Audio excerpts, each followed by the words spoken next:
Mesdames et messieurs, bonsoir. L'image du jour, ces collégiens de Wailou qui observent notre lagon. À l'occasion de la fête de la science, les scolaires de la province Nord présenteront demain leur projet scientifique sur le thème de l'environnement marin. Quand la nature inspire l'innovation, ce sera l'un des thèmes abordés lors de cette fête de la science. Ce soir, dans le Web du Pacifique, vous verrez deux exemples édifiants de ces animaux qui peuvent améliorer notre santé.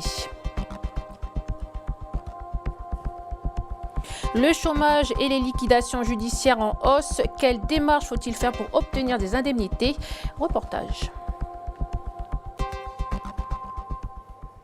Mais avant de développer ces titres, le niveau d'eau du plan Orsec feu de forêt activé ce matin à cause de l'incendie à l'île des Pins qui continue de se propager. Sur place, les services techniques de la commune, les pompiers de l'aéroport, des bénévoles, 9 sapeurs-pompiers de la sécurité civile et un hélicoptère bombardier d'eau. Un feu particulièrement difficile. Plus de détails avec Olivier Siri de la sécurité civile, joint par téléphone. La surface brûlée hier était estimée aux alentours de 400 hectares, ce qui est donc déjà extrêmement important. On n'a pas encore de surface brûlée estimée pour la journée d'aujourd'hui. On a beaucoup de travail sur ce chantier à l'île des Pins qui est un feu extrêmement difficile. Donc le bilan de la journée, c'est que le flanc gauche de l'incendie est désormais maîtrisé. Dans la journée, il a fallu installer une défense de points sensibles puisque 4 habitations et une chapelle étaient menacées par l'incendie. Donc elles ont été protégées et sauvegardées. Donc aujourd'hui, les 4 habitations et la chapelle ne sont plus directement menacées. Après avoir maîtrisé le flanc gauche, du coup, le chantier s'organise pour lutter contre la tête du feu et puis lutter sur le flanc droit de l'incendie. On a donc divisé les forces en présence en 2 blocs. Un premier groupe constitué de pompiers et puis des bénévoles de l'association de lutte contre l'incendie de l'île des Pins, assistés d'un tractopelle, sont engagés sur la tête du feu. Et puis on a une deuxième équipe qui progresse vers le flanc droit dans le secteur de Wetchrorae. Pour traiter ce flanc droit. Voilà, le flanc droit, c'est a priori l'objectif le plus difficile aujourd'hui. Beaucoup de vent, ça va nécessiter un engagement qui va durer encore plusieurs heures ce soir et probablement une reconduction du dispositif, voire un renforcement dès la première heure demain matin. L'usine de Vallée NC est dans l'hémicycle de la province sud cet après-midi. À l'ordre du jour, le comité d'information, de concertation et de surveillance présente le projet Lucie qui permettrait de traiter des résidus secs. L'usine traite ces résidus actuellement sous forme de boue. D'ici 5 ans, la zone de stockage pourrait arriver à saturation. L'objectif de ce projet Lucie est de sécher ces résidus pour pouvoir exploiter la zone de stockage jusqu'en 2044. De plus en plus d'entreprises en liquidation judiciaire, c'est ce que rapporterait le rapport d'activité du tribunal de commerce. En 2011, le tribunal traitait 121 procédures de liquidation judiciaire. 4 ans après, le chiffre augmente et passe à 216. Depuis le début de l'année, 184 procédures de liquidation ont été enregistrées, ce qui laisse présager un triste record. Des entreprises qui déposent leur bilan, et aussi des salariés qui se retrouvent au chômage. Sanoa Lio, un père de famille de 35 ans, en fait partie. Il raconte les difficultés administratives qu'il a rencontrées au tout début. Djouk Menango et Camille Mounier. Le 6 juin dernier, Sanoa Lio a été licencié. Salarié pendant 2 ans dans une entreprise de construction de chalets, il y a quelques mois, il apprend que sa société est en liquidation. Depuis, il a engagé des démarches à la fois judiciaires pour licenciement abusif, mais aussi administratives afin de bénéficier du chômage. En fait, chaque jour, depuis notre licenciement, on est toujours à l'affût de nouvelles informations pour essayer de gérer notre affaire, quoi. Mais avec l'aide du syndicat, ils nous tuyautent, ils nous guident et puis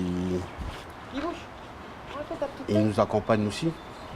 Pour bénéficier du chômage, Sanoa Lio doit passer par 3 étapes. D'abord, récupérer auprès du mandataire liquidateur son solde de tout compte et son certificat de travail. Ensuite, il doit s'inscrire auprès de son service provincial de l'emploi en tant que demandeur d'emploi. Et enfin, constituer un dossier de prestation chômage auprès de la CAFAT. Il est important de savoir que le dépôt du dossier auprès de la CAFAT doit intervenir dans les 3 mois après la date de cessation d'activité, au risque de perdre tous ses droits. Donc, à partir du moment où le dossier complet est déposé à la CAFAT, le dossier est traité et payé dans un délai moyen d'une dizaine de jours. Pour bénéficier de l'allocation, le salarié doit avoir été affilié au régime chômage pendant 9 mois avant sa cessation d'activité et être âgé de moins de 60 ans. Si ces conditions sont remplies, le salarié va pouvoir obtenir une allocation pouvant aller de 9 à 14 mois en fonction de son âge. Quant au montant, il dépend du salaire perçu pendant les 3 derniers mois d'activité. Si le salaire est supérieur ou égal au SMG, au salaire minimum garanti, soit 152 000 francs, l'indemnisation sera de 75% du SMG, soit environ 113 000 francs. Si le salaire est inférieur au SMG, l'indemnisation sera de 75% de l'ancien salaire perçu. Pour bénéficier de cette allocation, Sano Alio devra chercher activement un travail et pointer tous les mois au service provincial de l'emploi. Depuis le début de l'année, ils sont en moyenne 2600 chômeurs à se présenter chaque mois, soit 300 de plus par rapport à 2015. Après Marais et l'île des Pins, la Fête de la Science se déplace à Poindimié. Ce sera demain et après-demain au lycée Antoine Kella. Objectif de l'événement, aborder la science de manière simple et ludique. Parmi les participants à Poindimié, les élèves de 4e du collège de Wani à Wailou. Ils présenteront leur projet sur le profil du lagon du littoral au Grand Récif. Notre reporter les a suivis à Bourail lors des préparations. C'est notre feuilleton de la semaine avec Vanessa Kédé.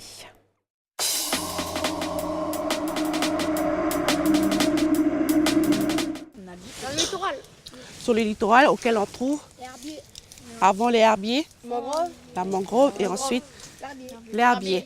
Et après tout à l'heure avec le très bien, avec le bateau fond de verre, on va voir la suite. La suite du profil du lagon. Afin de sensibiliser les élèves sur la biodiversité marine et sa protection, rien de tel qu'une expérience sur le terrain. Mieux connaître l'impact que ça peut apporter par rapport à cette zone-là qui est ici. Bon, ils ont vu déjà hier à la sortie de l'aquarium par rapport à la tortue, ils ont vu que les pochons en plastique, les tortues confondent avec la méduse, donc ils risquent de s'étouffer. Autre effet, sur ces herbiers qu'il ne faut pas déplacer car ils protègent le sable de l'érosion.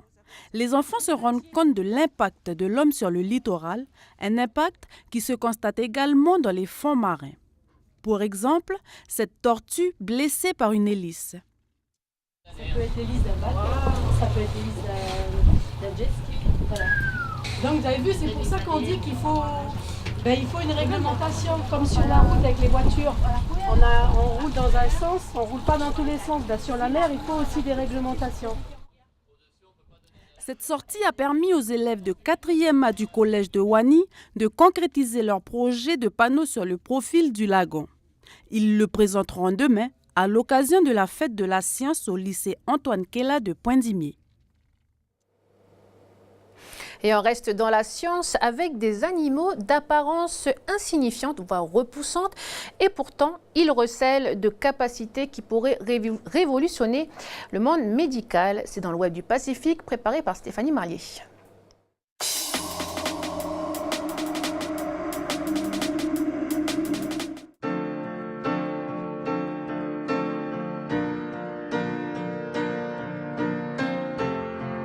La protéine de cet animal servirait à protéger les humains contre les rayons X. Elle servirait de bouclier physique pour protéger l'ADN humain. Ces oursons d'eau mesurent moins de 1,5 mm et ils sont considérés comme les animaux les plus indestructibles de la planète.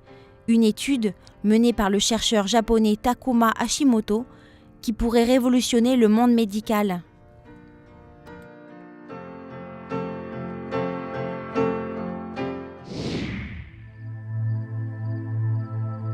Autre animal qui peut sauver une vie, le Conus geographus ou plus simplement l'escargot des mers.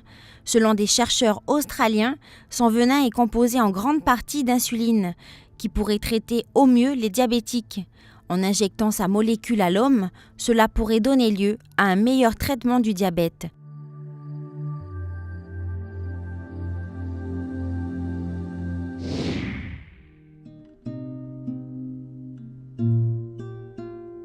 Bonne nouvelle, les coraux de Nouvelle-Calédonie se portent mieux.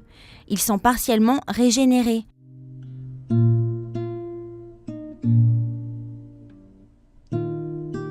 Mais attention, les scientifiques de l'IRD restent vigilants, car ils craignent le retour de la canicule.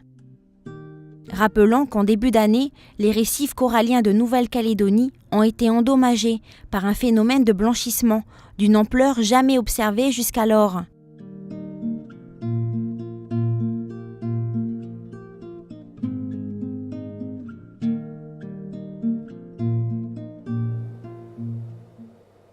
Et on finit avec la 5e édition de la Groupama Race.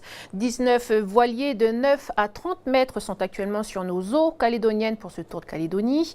Des équipages de Nouvelle-Zélande, de Hong Kong, d'Australie et bien sûr du pays. Un parrain au palmarès exceptionnel cette année. Il s'agit de Michel Desjoyaux. Il déplore que seuls 19 voiliers se sont alignés au départ. On l'écoute au micro de Benjamin Lucas. Je suis quand même étonné qu'il n'y ait pas encore plus de bateaux à venir. Là, il y a 19 bateaux cette année. Et encore grâce à l'ouverture à des bateaux de plus de 15 mètres et aux multicoques qui font comme grossir sensiblement les rangs de la flotte. Mais quand on voit le nombre de bateaux qu'il y a dans les ports et même sur l'eau hier, on se demande pourquoi il n'y a pas encore plus de monde qui tente l'aventure de cette course. C'est sûr que passer 1, 2, 3, voire 4 nuits, 5 nuits, 6 nuits en mer, c'est peut-être un challenge, mais c'est quelque chose de passionnant et en tout cas qui permet de se donner plein d'ouvertures. Donc j'espère que les prochaines éditions, il y aura de plus en plus de monde à tenter leur chance. La Groupama Race, on en reparle ce soir dans la case des sports avec Jamie Wymo dès 18h30. On parle également ballon ovale avec le championnat de rugby qui a eu lieu ce week-end. C'est bien ça, Jamie ? Bonsoir Falaï et bonsoir à tous. Ce soir, on va revenir sur la finale du rugby à 15. Et ça s'est déroulé samedi soir au stade Noumadéli avec la défaite de l'URCD d'Mbea. Avec nous pour en parler, l'entraîneur Soane Neti. Et puis on reviendra, on analysera sur cet énorme raté signé Sefo Siega. On prendra des nouvelles de la Groupama Race. Et puis Prosper Poigou viendra avec nous sur le plateau comme d'habitude avec des vidéos qui font le buzz sur le web. Et notamment cette vidéo, il a trouvé une technique pour lutter contre le homejacking. Je n'en dis pas plus et on se dit à tout à l'heure. Merci Jamie, et à tout à l'heure. Voilà, c'est la fin de ce journal. Tout de suite, retrouvez Chloé Yentao qui testera pour nous l'apiculture et vous verrez que c'est un métier dangereux. Merci de nous avoir suivis. Excellente soirée à vous.